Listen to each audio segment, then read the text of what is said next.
The Connecticut dawn had never felt so menacing. The sky wasn't breaking in hues of hopeful pink and gold, but in a bruised violet gray that felt like an old scar.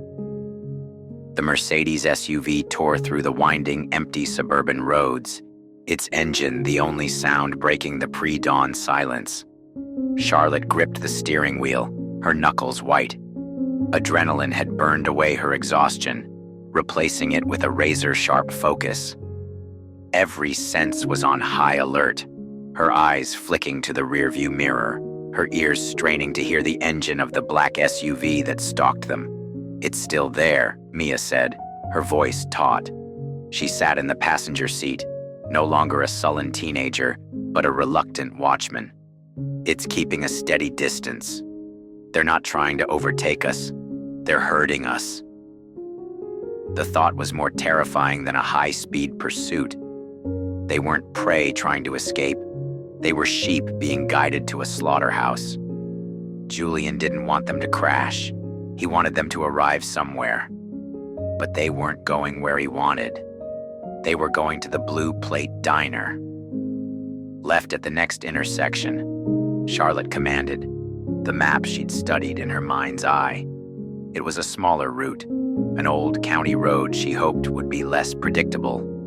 She took the turn sharply, tires squealing on the asphalt. The black SUV accelerated to keep pace.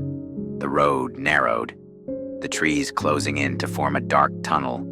Charlotte pushed the engine, the car surging forward. In the mirror, she could see the larger SUV struggling with the tighter corners. "There's a fork up ahead," Mia said, her eyes glued to her phone, the map app open. "A right takes us back to the main road, but the one on the left, it looks like a dirt track." "Perfect," Charlotte breathed. As they approached the fork, she did something she'd only ever seen in movies. She killed the headlights, plunging them into a heart-stopping second of near-total blackness. Then she wrenched the wheel to the left, onto the unmarked dirt road. The car bounced and slid on the loose gravel. She risked a glance back. As she'd hoped, the black SUV, momentarily blinded by the disappearance of their taillights, had shot straight through the intersection, continuing on the paved road. Charlotte drove another quarter-mile down the dirt track before pulling over and killing the engine. They sat in the total, ringing silence, listening to the frantic drumming of their own hearts. They waited. 1 minute, 2. There was no sound of a returning engine. They had lost them. For now. They arrived at the Blue Plate Diner 15 minutes later, coming in from a back road. It was a perfect slice of Americana, a gleaming stainless steel railroad car, its blue and red neon sign casting a warm glow in the twilight air. The smell of coffee and bacon hung in the air. Inside, a few truckers and old-timers sat at the counter, their low chatter a wall of desperately welcome normalcy. They took a booth in the back, one with a clear view of the door and the parking lot. When the waitress, an older woman with a beehive hairdo, came over, Charlotte ordered coffee for them both. Her hands were still shaking. Alistair Thorne arrived at 8 o'clock sharp. He was not what Charlotte had pictured for a professor emeritus. He wasn't a frail, stooped academic. He was a man in his 70s, but still wiry and solid, with short-cropped silver hair and sharp blue eyes that seemed to miss nothing. He wore a worn tweed jacket and chinos, and he moved with a deliberate, energetic purpose. There was a tension about him, a watchfulness, as if he were used to looking into shadows. He slid into the booth opposite them, his sharp eyes assessing them for a moment before he spoke. He placed a worn leather briefcase on the table. "Mrs. Ashworth, I presume," he said, his voice even more gravelly than it had been on the phone. "And this must be your daughter." "Thank you for coming," Charlotte said. "I didn't come for a social call, madam," Thorne said bluntly. "I came because you mentioned the Scorpion cult and you're living in the Milleridge house." That's a combination I had hoped never to hear again in my lifetime. Now tell me why you called an old man in the middle of the night, and why you both look like you've just seen a ghost." It was an invitation, and the story came tumbling out. Charlotte, with occasional interjections from Mia, recounted everything. Ethan's death, the debts, the name Julian, the arrival of Mr. Sterling, the phenomena in the house, the voices, the visions, the violent assault, and finally, the discovery in the hearth, the obsidian stone and the warning parchment. Thorne listened without interruption. His eyes never left Charlotte's face, then would shift to Mia's when she spoke. He nodded slightly, not with disbelief, but with a weary confirmation, as if he were hearing a story he already knew too well. When they finished, he sat in silence for a long moment, stirring his black coffee. The diner hummed around them with its morning rhythm, a parallel universe of normality. "Your husband, Mrs. Ashworth," Thorne finally said, "did not merely stumble upon local folklore. He dug up a grave that was meant to stay sealed. And he woke up something that was sleeping." "Julian," Charlotte said. "Who is he?" "Julian Croft is his name," Thorne said, and the full name sounded even more menacing. "The Croft family is one of the founding families of this town, going back to the 18th century. On the surface, respectable landowners and businessmen. But underneath, they were the keepers of a much darker tradition. They are the direct descendants of the leaders of the Scorpion cult," he explained. "The original cult wasn't evil, not at first.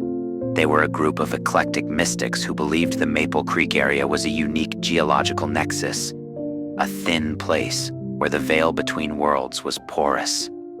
They sought to harness that energy. And the stone?" Mia asked, her voice barely a whisper. "The warning said it's a prison." "Precisely," Thorne confirmed. "In their rituals, they made contact with an entity by mistake. My great-granduncle Ebenezer called it the Wanderer in his journals. It's not a human spirit.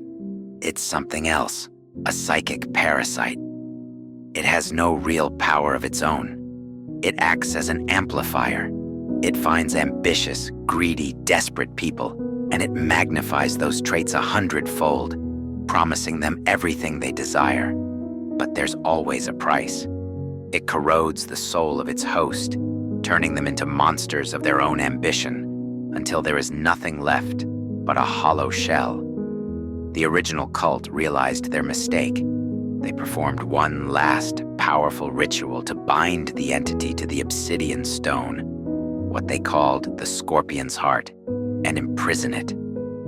So why does Julian want to let it out?" Charlotte asked, trying to comprehend such malice. "Because the Croft family twisted over the generations," Thorne explained, his voice laced with disgust. "They stopped being keepers and became worshippers. They saw the Wanderer not as a curse, but as a tool. Julian is no wild-eyed fanatic. He's a pragmatic sociopath. He leads a group that today calls itself the Meridian Collective, a cabal of wealthy, powerful individuals who practice a form of mystical capitalism. They believe if they can release and control the Wanderer, they can use its amplifying ability to manipulate markets, influence world leaders, achieve a kind of absolute power." "And my dad?" Mia asked, her voice trembling. "Your father," Thorne said, looking at her with genuine compassion, "was the perfect pawn. Julian must have seen him, a brilliant, ambitious man, but drowning in debt and desperation. He didn't just lend your father money, he groomed him. He showed him the path to the stone, hoping your father's desperation would be strong enough to weaken its prison, to unlock it. But your father did the one thing Julian didn't expect. He resisted. He found the warning, understood the truth, and instead of using the stone, he hid it. Your father's last act was not one of weakness, young lady. It was an act of extraordinary courage." Tears streamed silently down Mia's cheeks, but for the first time, they were tears of pride, not just pain. "So what do we do now?" Charlotte asked. "We can't give it to him. But the warning says destroying it will set the thing free." "That's right," Thorne said. "It can't be destroyed. It has to be resealed. The original binding ritual can be performed again to reinforce its prison, to put the entity back into a deep slumber for another few centuries." "How?" "Ebenezer's journals describe it," Thorne said, patting his leather briefcase. "I have them. But the ritual is complex. It requires certain items: salt from the Dead Sea, ash from a lightning-struck tree, things of that nature. And it must be performed at the nexus itself, where the energy is strongest." "Our house," Mia whispered. "Precisely," Thorne said. "You have to go back." The thought sent a wave of cold dread through Charlotte.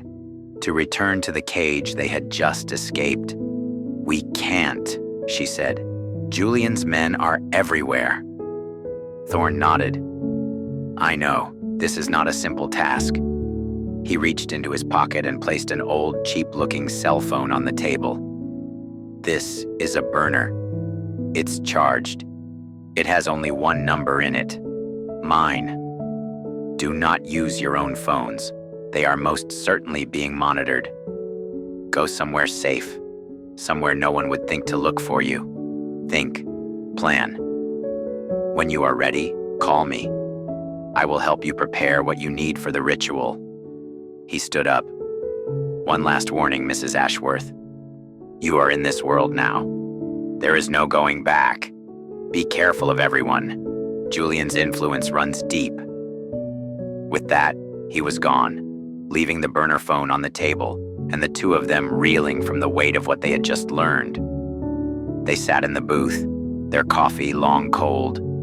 The world outside the diner window continued on, people going to work, living their lives, blissfully unaware of the secret wars being fought in the shadows. Charlotte looked at Mia. The girl looked exhausted, but there was a new resolve in her eyes, a maturity forged in fire. "I'm sorry," Charlotte said, her voice soft. "I'm sorry I didn't believe you. I was too blind, too scared to see the truth." Mia reached across the table and took her mother's hand. "You were scared," she said. "I was too. But at least now we know what we're fighting." In that moment, their alliance was sealed. It was no longer a reluctant truce. It was a true partnership, built on a shared terrible truth and a shared grief. "So what do we do?" Mia asked. Charlotte thought of Thorne's words. Go somewhere safe. Her sister Karen in Boston. No, too obvious. A hotel? Julian could find them easily.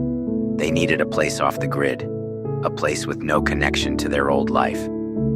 And then a memory surfaced, a place Ethan had taken them one autumn years ago on a spontaneous weekend trip. A small complex of rental cabins by a remote lake in western Massachusetts, up in the Berkshires. The owners were an old couple who didn't use the internet, took reservations by phone, and dealt in cash. It was completely off the books.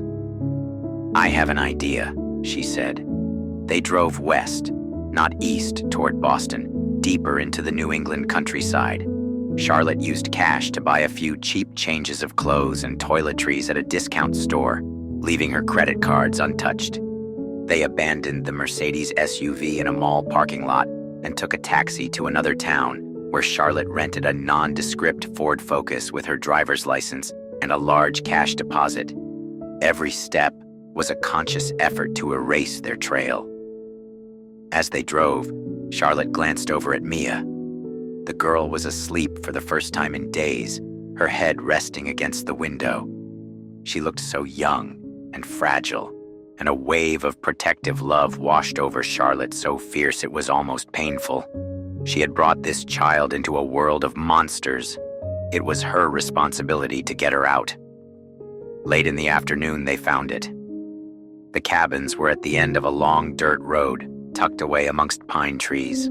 They were small, rustic, and perfectly quiet. No Wi-Fi, spotty cell service. It was the perfect place to disappear. They took a cabin for a week. That night, with a fire crackling in the stone hearth, they sat together and began to truly plan. They were no longer running. They were preparing for a war. They would go back to that house, but not as victims. They would go back as combatants, armed with knowledge and a purpose. As Charlotte looked out the cabin window into the peaceful darkness of the Massachusetts woods, she knew they weren't safe yet. Julian and his Meridian Collective were out there, searching. The spirits tied to her home were waiting, but for the first time since Ethan died, she didn't feel completely hopeless. She looked at Mia, who was sketching intently in a new notebook. They had each other, they had an ally, and they had a plan. A nagging question remained, however. They planned to go back, but how were they supposed to get into a house that was besieged by their enemy? As she was thinking this, Mia looked up from her sketchbook, her eyes taking on a distant look. "Mom," she said quietly, "he's there." "Who, honey?" "Julian," Mia whispered, and a shudder went through her. "I can feel him, even from here. He's not just looking for the house anymore. He's in it. He's waiting for us to come back." Their home had been occupied. The coming fight wouldn't be an infiltration. It would be a reclamation.